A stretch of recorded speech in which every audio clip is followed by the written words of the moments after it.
Thank you, Madam President.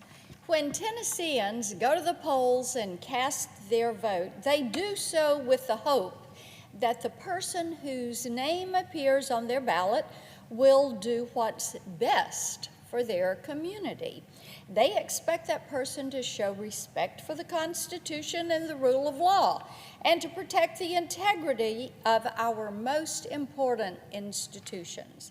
The people place a great deal of trust in us, and I don't think it's too much to ask that we return the favor by recognizing that there are limits to how far the federal government can expand its reach. Now, many of my Democratic colleagues, however, would disagree with me on that premise. They returned to Washington this week ready to squander the people's trust on yet another power grab. The election bill they're prepared to break the Senate rules to pass has failed multiple times under multiple titles and in different packaging. This has gone on for the last 20 years. But this latest round has one thing in common with all the other drafts that found their rightful place in the trash can. It has nothing to do with protecting the ballot box. This is not a voting rights bill. It's a sweeping takeover of our democracy and a shocking attack on the constitutional authority of the states to determine the time, place, and manner of elections. That is right. This is not in statute. It is Article 1, Section 4 of the Constitution. I've said it before, I'll say it again. These proposals read like something concocted by someone who has never stepped foot behind the scenes of their local polling place. It's concocted by people who probably have never spent 10 minutes as a poll worker carrying out and implementing election, and they absolutely have never served a term on a local election commission. It seems that our friends across the aisle are looking at all of these local elected and appointed officials that work elections and saying, we think that you just are incapable and inept to carry out an election. How disrespectful can you be? The federal government's got to come in and save the day and take away the ability of your local elections registrar to carry forward an election. I hope my colleagues will think about the message that they are sending, because there is nothing in these proposals that would help your state and local leaders secure elections. And in fact, many provisions would actually weaken the checks already in place against voter fraud. This is the opposite of how it should be. It should be easy to vote and hard to cheat, not the other way around. And the people of this country and elected leaders have been saying no to the federal takeover of elections for the past 20 years. But here we are again, having to once again stand up against this desperate attempt to undermine voters and empower cheats and criminals by mandating ballot harvesting while rejecting voter ID requirements. That is in their bill. Got to do it. Got to allow ballot harvesting. That's where shenanigans happen. Can't have voter ID requirements. No, no, no. We don't want anybody at the ballot box having to prove who they are. But be ready to show that ID if you want to get on a plane, if you want to get in a government building, if you want to go buy a bottle of wine, be ready to show that ID, prove your age, prove who you are.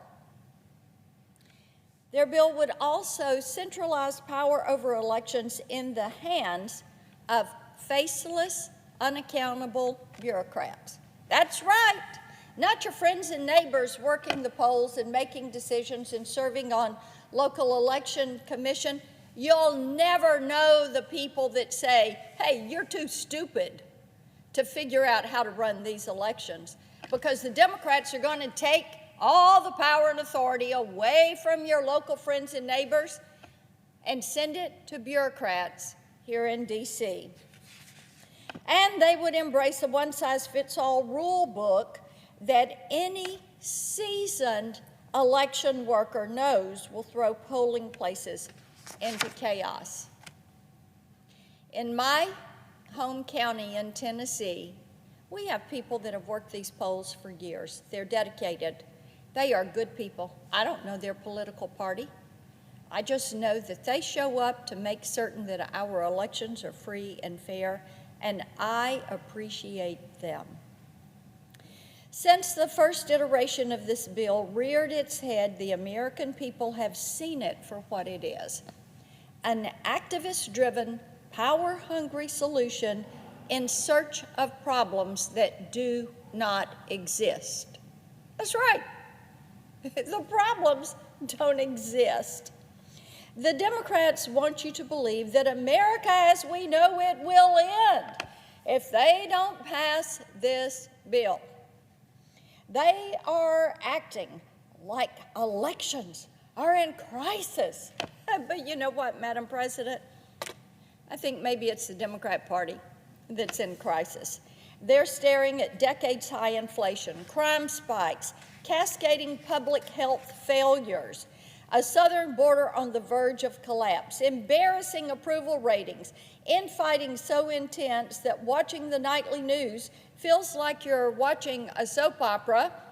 They can't get their arms around COVID, can't figure it out.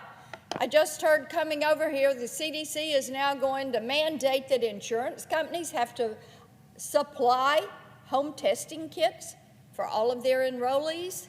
I mean, yeah, I think it's a party in crisis. And you know what? The Democrats right now, they are desperate for a distraction. Oh, just give them something to change the narrative. And the benefit of this one, if they could pull this off, they won't have to worry about the American people holding them accountable for the fallout, because they now will control the ballot process. They will control the election commissions. And you know what they're saying to the American public? Your vote doesn't count. We have treasured one person, one vote. We have treasured fair, free, honest elections. And the Democrats are ready to throw it away for a power grab that is unprecedented and is incredibly disrespectful of the men and women in each of our counties that give of their time and work to hold these elections. This is more than just another example of partisan holding the Senate hostage. And it is partisanship. It is, we have to do this, take away power from the people. Oh, isn't it supposed to be a government of the people, by the people, and for the people? But oh, I think my colleagues across the aisle have forgotten that. They think it is government for the powerful, government that is in control of one party and one party's agenda. That's what they're thinking. This attack on the integrity of our elections is a complete betrayal of the trust that the people have given elected officials, because we have colleagues across the aisle who are basically looking at their constituents in their various states and saying, your opinion does not count. Think about that. You're not good enough. You're not smart enough. You can't handle it. So, hey, federal government, we're going to come save you from yourselves. That is what they think. It is their constitutional prerogative to determine the time, place, and manner of their own elections. That is what is given to the state legislatures. It is their prerogative. And it is not the job of Congress or the president or a battalion of unelected, faceless, nameless, unaccountable bureaucrats to burn down the goalpost when things at the ballot box don't go their way. But that's exactly what the Democratic Party is trying to do this week. So you never will be able to complain to them. They want to hold all the cards. The purpose of this latest power grab isn't to make the people feel secure. Its purpose is to inject hysteria into what should be a very serious conversation about actually protecting the vote. Everything the people hear from the Democrats this week will have been scripted to minimize truth and maximize chaos. Remember, they want you to believe elections, they're in crisis.